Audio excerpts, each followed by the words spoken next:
ಆಯುಷ್ಯ ಕಾಪಾಡಲಿ ತಾಯಿ ಚಾಮುಂಡೇಶ್ವರಿ. ಒಳ್ಳೇದಾಗಲಿ, ಮುಂದಿನ ಕೆಲಸಗಳೆಲ್ಲ ಸಕ್ಸಸ್ ಆಗಲಿ ಹೇಳ್ತಾ ಅವ್ರಿಗೆ ಕಾರ್ಯಕ್ರಮ ಏನಿಲ್ಲ, ರಕ್ತದಾನ ಶಿಬಿರ ಮಾಡಿದ್ರು. ರಕ್ತದಾನ ಶಿಬಿರ ಮಾಡಿದ್ರು.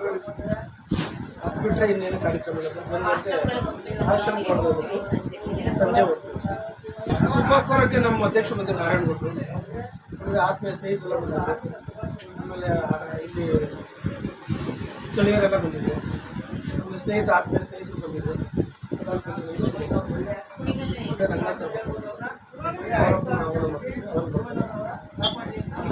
ಈಗ ನಾರಾಯಣಗೌಡರು ಬಂದು ಹೋದ್ರು, ನಮ್ಮ ಅಧ್ಯಕ್ಷರು. ಎಲ್ಲ ಕಾರ್ಯಕರ್ತರಿಗೂ ಎಲ್ಲರಿಗೂ ಒಳ್ಳೇದಾಗಲಿಕ್ಕೆ ಎಲ್ಲ ಚೆನ್ನಾಗಿರಲಿ ಅಂತ ಹೇಳ್ತಾರೆ. ನೆಮ್ಮದಿಯಾಗಿ